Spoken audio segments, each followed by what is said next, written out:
Hello everyone, welcome to Sriram's IAS. I hope everybody is doing good. You guys are fine at your place. Let's start with today's session where we'll discuss these articles. हम बात करेंगे agricultural and process food products export development authority यानी कि APEDA की, Parambikulam tiger reserve, sovereign green bonds, earthquake swarms and Delhi में जो earthquake आया है, क्या कॉजेज हैं, क्या इम्पैक्ट है, सेस्मिक रिस्क, इसके बारे में बात करेंगे. Before starting let me tell you that you have feedback के लिए comment section. You can share your feedback, whatever is your genuine feedback, do let me know. Apart from it you can channel को subscribe कर दीजिएगा. Also you can mark your attendance by liking this lecture. Shriram's IAS has been serving the nation since 1985. You can trust the quality content that is being shared with you. If you are preparing for 2026, so there is UPSC foundation course that we have brought. इसमें आपको previous year questions, thematic sessions, current affairs, 1-to-1 mentorship, everything will be taken care of. ये number आपको screen पर दिख रहा होगा. Call them and they will give you the complete picture of it. Apart from it, अगर आप 2025 के लिए प्रिपेयर कर रहे हैं, देखो किसी भी चीज़ में अगर आप कोई भी एग्जाम देने जाते हैं, आपको पहले ये पता होना चाहिए उसका पैटर्न क्या है, किस तरीके के क्वेश्चंस वो पूछते हैं. सो आपको यहाँ पर prelims through previous year questions cover करवाए जा रहे हैं. फ्री ऑफ कॉस्ट है, डेली लाइव होगा ये सेशन, जहां पर Mayank Bhardwaj ji, the best of faculty, will guide you, will teach you through previous year questions. And topic wise होंगे. Indian polity and constitution topic रहेगा पहला. सो 4 बजे डेली लाइव सेशन होगा. सो लाइव के थ्रू आपको कवर करवाया जाएगा. You can join the session and take the best use of it. ठीक है, चलते हैं अगले आर्टिकल पे. अगला एज इन फर्स्ट आर्टिकल है हमारा, जिसमें हम एपीडा की बात करेंगे. क्यों बात करेंगे? क्योंकि ना हमने पहला, मतलब वो अनार होता है ना, पोमीग्रेनेट, इनकी शिपमेंट ऑस्ट्रेलिया करी है. तो ये पहली कमर्शियल ट्रिप शिपमेंट होने वाली है. और तो ऑब्वियसली वी आर सीइंग कि ऐसे जो प्रोडक्ट्स हैं, अगर ये रहता है टेस्ट शिपमेंट है टू सी कि देखो फ्रूट्स ऑस्ट्रेलिया पहुंचेंगे, maintaining the quality that we need to ensure. तो अगर things get carried out, so it will promote the export of agriculture products from India, है कि नहीं? So in this context will talk about APEDA. ये authority करती क्या है? ये सरकार की, गवर्नमेंट ऑफ इंडिया ने एस्टैब्लिश करी थी under the agricultural and processed food products export development authority act 1985 में पार्लियामेंट ने पास करी. इसने processed food export promotion council को रिप्लेस किया. Ministry of commerce and industry के अंदर ये अथॉरिटी आती है. आप ये देख लो, agricultural and processed food products export. तो एक्सपोर्ट को प्रमोट करती है ये authority of the scheduled products, right? So there are certain products जो एक्ट के अंदर स्पेसिफाइड है, उनको शेड्यूल्ड प्रोडक्ट्स बोलते हैं. And exporters of such scheduled products are required to register. मान लो जिसने जो ऐसे वो पोमीग्रेनेट या ऐसे प्रोडक्ट्स की अगर वो प्रोडक्शन कर रहा है, फार्मर कर रहा है XYZ. सो ये जो फूड प्रोडक्ट्स हैं, if a company wants to export these products, तो वो रजिस्टर करेंगे with the APEDA and it will help the farmers, it will help the business export the agriculture products. उनको गाइडेंस दी जाएगी, financial support दिया जाएगा, ये इंश्योर करवाया जाएगा कि क्या आप क्वालिटी स्टैंडर्ड्स मेंटेन कर रहे हैं या नहीं कर रहे हैं. So what are their functions? See, ये फाइनेंशियल असिस्टेंस देना, इंफॉर्मेशन देना, गाइडलाइंस देना. इनका हेडक्वार्टर न्यू दिल्ली के अंदर है. तो ये शेड्यूल्ड प्रोडक्ट्स के प्रॉपर स्टैंडर्ड्स और स्पेसिफिकेशन सेट करते हैं. जो एक्सपोर्टर है उनको रजिस्टर करते हैं, right? if a business want to sell their scheduled products to the other countries, तो वो इनके साथ रजिस्टर करेंगे with the organization, they will pay a fee. तो लीगली एक्सपोर्ट होगा of that product. Packaging improve करने में मदद करते हैं, उस प्रोडक्ट की मार्केटिंग में हेल्प करवाएंगे. They carry out an inspection of the products, ताकि आपका जो प्रोडक्ट है वो क्वालिटी मीट कर पा रहा है, नहीं कर पा रहा है.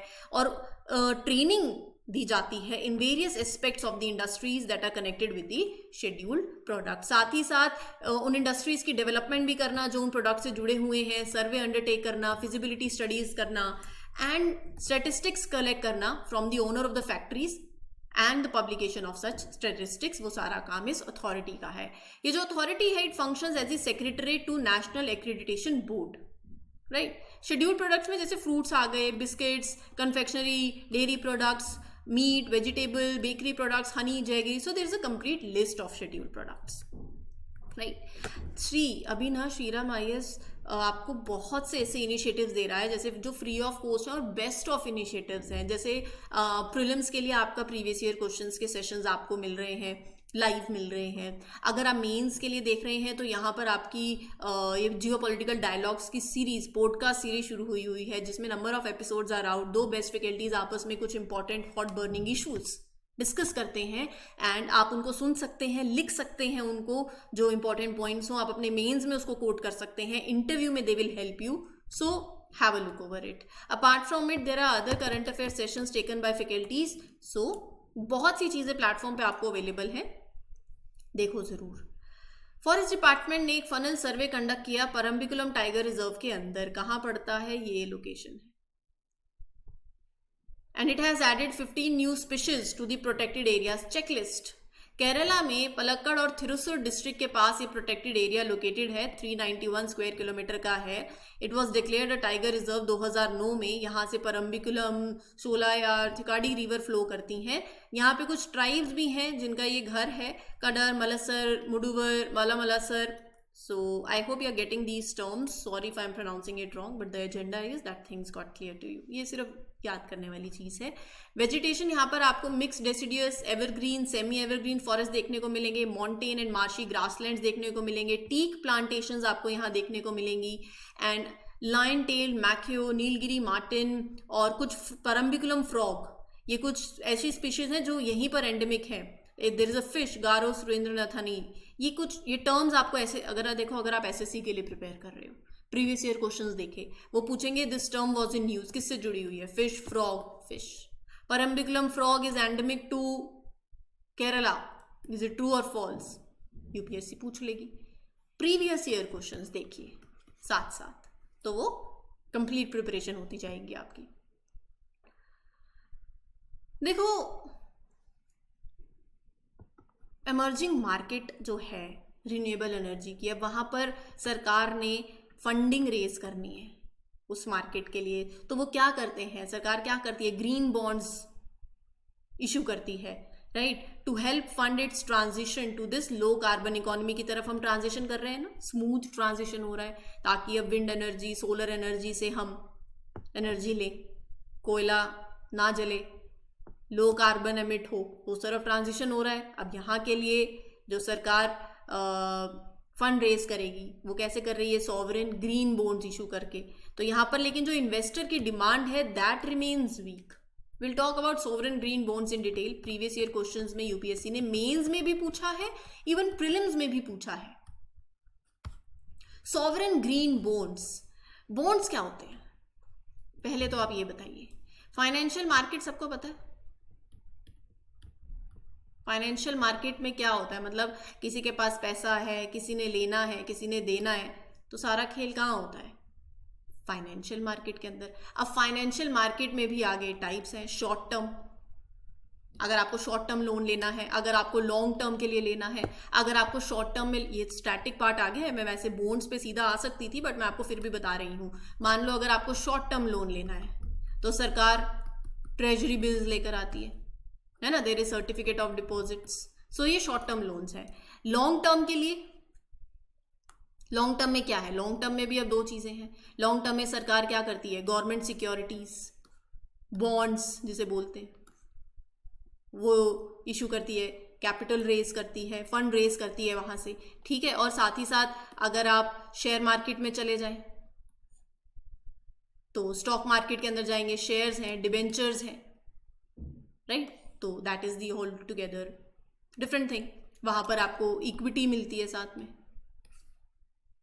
ओनरशिप मिलती है, राइट। तो बॉन्ड्स जो हैं, अब सरकार क्या करती है? बॉन्ड जारी करती है। बॉन्ड में क्या रहता है? देखो, एक ऐसा होता है ना कि जहां पर अगर आप रिस्क बड़ा ले रहे हो कहीं भी जिंदगी में, ये एक फिलॉसफी है, अगर आप रिस्क बड़ा लेते हो तो रिटर्न बड़ा मिलता है, और अगर आप रिस्क कम लोगे तो आपको रिटर्न भी कम मिलेगा। तो यहाँ पर भी यही है, बॉन्ड सेफ है, सरकार इशू कर रही है ना, रिस्क कम है, सेफ है, तो रिटर्न भी कम मिलता है। लेकिन वहीं पर अगर आप शेयर में चले जाओ, इस मार्केट में चले जाओ, तो रिस्क अगर ज़्यादा है, बल्कि वो कंपनी डूब गई तो आपका पैसा चला जाए, XYZ थिंग। तो यहाँ पर रिस्क बड़ा है तो प्रॉफिट भी बड़ा है। अब सरकार बॉन्ड जारी करती है, गवर्नमेंट सिक्योरिटीज इशू करती है, राइट। वो पैसा उठाएगी, आप लोग इन्वेस्ट करोगे, आपको प्रिंसिपल अमाउंट के साथ इंटरेस्ट दिया जाएगा, there is a coupon rate. ये सारी चीजें स्टैटिक की आ जाती हैं। अब सॉवरेन ग्रीन बॉन्ड्स वो डेट सिक्योरिटीज हैं जो नेशनल, देखो मैंने आपको एक बैकग्राउंड बता दिया है। अब नेशनल गवर्नमेंट इशू कर रही है ऐसे प्रोजेक्ट्स को फंड करने के लिए जिनका पॉजिटिव एनवायरमेंटल बेनिफिट होगा। तो ये जो बॉन्ड से पैसा रेज किया है that is exclusively for the green initiatives. उनका पर्पस एग्रीकल्चर में जाएगा, वेस्ट मैनेजमेंट में, रिन्यूएबल एनर्जी प्रोजेक्ट्स के अंदर। सो ये तरीका है जहां पर सरकार कैपिटल रेज कर रही है वाइल प्रमोटिंग एनवायरमेंटल सस्टेनेबिलिटी। 2022-23 में बजट के अंदर अनाउंस हुआ था सॉवरेन ग्रीन बॉन्ड्स इशू करे, and the framework was issued by the government on 9th of November 2022. The government's framework is based on the International Capital Market Association's listed principles for issuing the green bonds. इसमें 4 components आते हैं. What are those? We'll talk about it one by one. Basically, पहला क्या है? Use of proceeds. Project evaluation and selection, management of proceeds and reporting. Use of proceeds, जो पैसा bond से raise किया है it will be use to fund the green projects जो environment को हेल्प करेंगे। एम यही है ना, सेव एनर्जी, कार्बन एमिशंस कम करना है, make the country more resilient to climate change. Second, project evaluation and selection. उस प्रोजेक्ट को फंड करने से पहले सरकार केयरफुली चेक करेगी, उस प्रोजेक्ट को चूज करेगी जो स्पेसिफिक एनवायरमेंटल गोल्स मीट कर रहा है, कि क्या उनका एक रियल पॉजिटिव इंपैक्ट होगा ना एनवायरमेंट पे। फिर मैनेजमेंट ऑफ द प्रोसीड्स, जो पैसा रेज किया है from selling the green bonds वो केयरफुली ट्रैक किया जाएगा, मैनेज किया जाएगा कि ये सिर्फ वहीं यूज हो रहा है ना और द अप्रूव्ड ग्रीन प्रोजेक्ट्स। और फिर रिपोर्टिंग, सरकार will regularly report to the public, to the investors कि आपका मनी कहाँ खर्च हो रहा है, क्या इम्पैक्ट पड़ा उसका एनवायरमेंट पे, ये सारी बातें। So government said that the bond के जो पैसा रेज किया proceed that will be use for green projects जो एनर्जी एफिशिएंसी एनकरेज कर रहे हो, जहां से कार्बन एमिशन कम हो रही हो, जहां क्लाइमेट रिजिलियंस प्रमोट हो रहा हो, और it will improve natural ecosystem and biodiversity. And now how will green projects be evaluated and reported? That is also a point. India में सरकार सॉवरेन ग्रीन बॉन्ड्स इंट्रोड्यूस करी। सॉवरेन ग्रीन बॉन्ड क्या है वो भी मैंने आपको बताया, ग्रीन बॉन्ड का फ्रेमवर्क भी मैंने आपको बताया, right. There are certain restrictions, जैसे फॉसिल फ्यूल बेस्ड प्रोजेक्ट्स हैं वो इंक्लूड नहीं होंगे, न्यूक्लियर एनर्जी प्रोजेक्ट्स जो हैं वो उसमें रिस्ट्रिक्शंस हैं, जो ऐसे प्रोजेक्ट्स हैं दैट इंसिनरेट वेस्ट डायरेक्टली वहाँ पर नहीं इंक्लूड होंगे, राइट। तो यहाँ पर फाइनेंस मिनिस्ट्री ने एक green finance working committee constitute करी है जिसमें मिनिस्टर्स होंगे, चीफ इकोनॉमिक एडवाइजर होंगे। ये मिनिस्ट्रीज जो है अपनी they will submit their projects to the committee, they will meet at least twice a year proposals को इवैल्यूएट करने के लिए। इस फ्रेमवर्क के अंदर देखो सब कुछ है, कहाँ इन्वेस्ट होगा, कहाँ इन्वेस्ट नहीं होगा, ठीक है। अगर कोई eligible green project is postponed और cancelled, it will be replaced by the another eligible green project.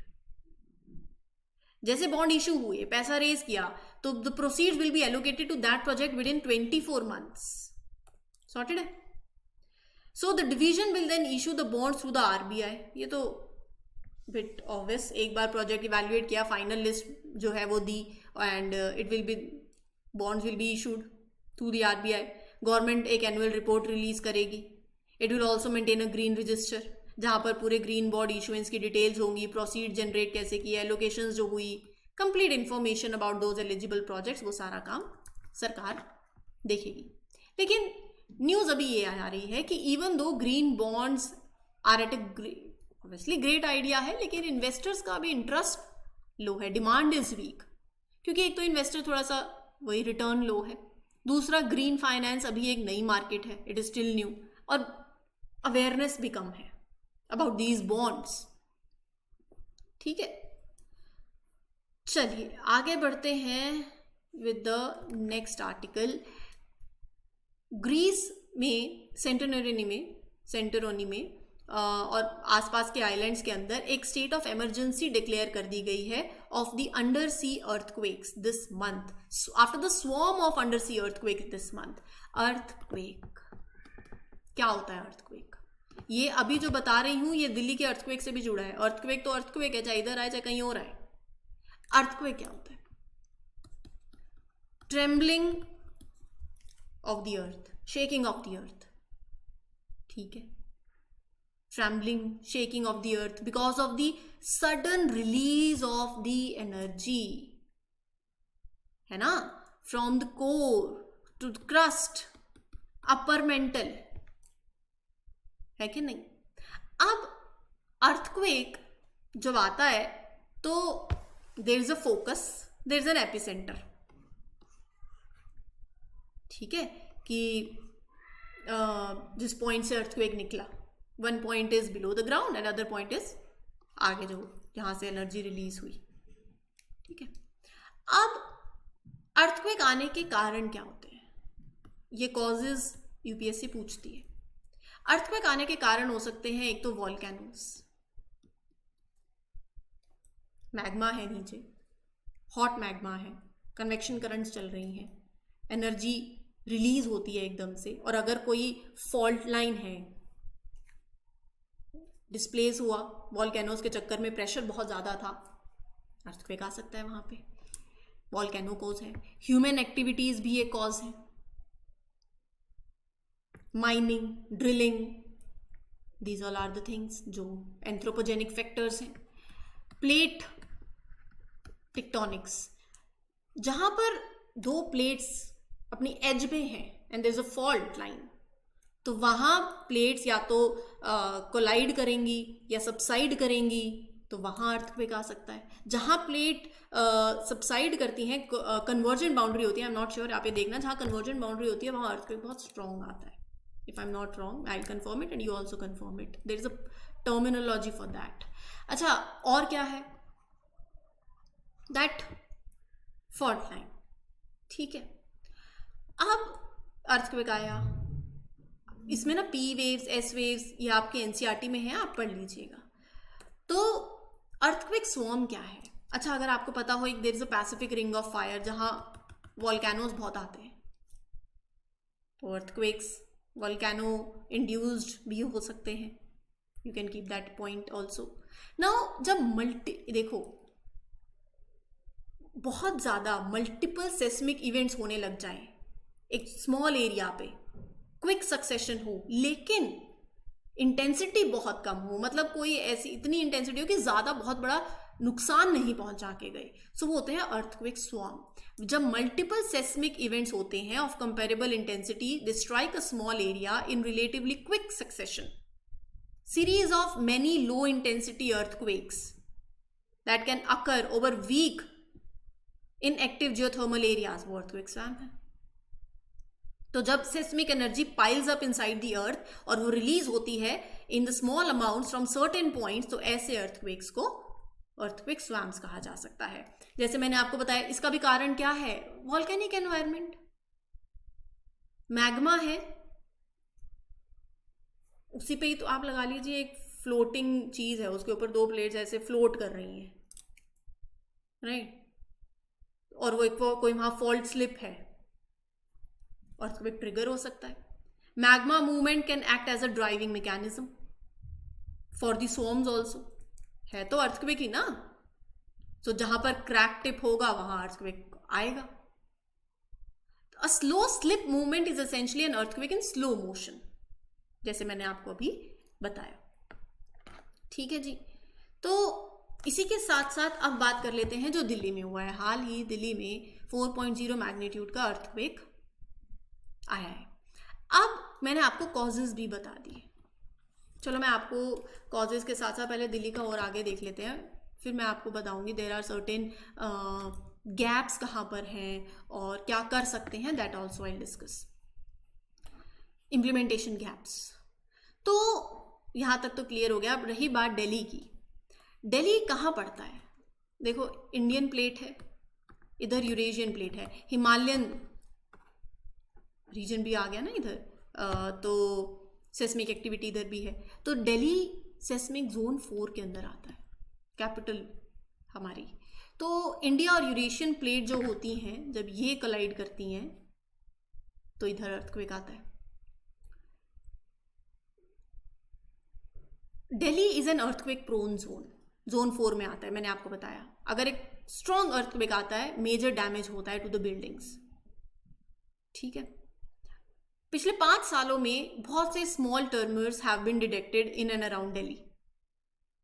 Most of these were too weak to be felt, but they were recorded seismometers के द्वारा। सवाल ये उठता है कि वाई इंडिया के अंदर इतने फ्रीक्वेंट अर्थक्वेक्स क्यों आते हैं? पहला तो मैंने आपको जो कॉजेज बताए वो, राइट। दूसरा हिमालयन रीजन है, Himalayan region experiences frequent earthquakes. दो बताई ना प्लेट्स हैं, और अरावली दिल्ली फोल्ड, एक geological structure under the Delhi, that sometimes causes the earthquake also. और टेक्टोनिक प्लेट्स का प्रेशर जो है ही सही, राइट। सो ये कुछ कारण है। अब ये जो दिल्ली में अर्थक्वेक आता है और जो हिमालयन अर्थक्वेक है वो डिफरेंट कैसे है? हिमालयन अर्थक्वेक मैंने आपको बताया, इधर इंडियन टेक्टोनिक प्लेट है, इधर यूरेशियन टेक्टोनिक प्लेट है, दे आर पुशिंग, और इसके वजह से बड़ा अर्थक्वेक आता है। दिल्ली में जो अर्थक्वेक आता है, it happens due to the faults in the ground that were formed long ago, Aravalli Delhi fold belt earthquakes.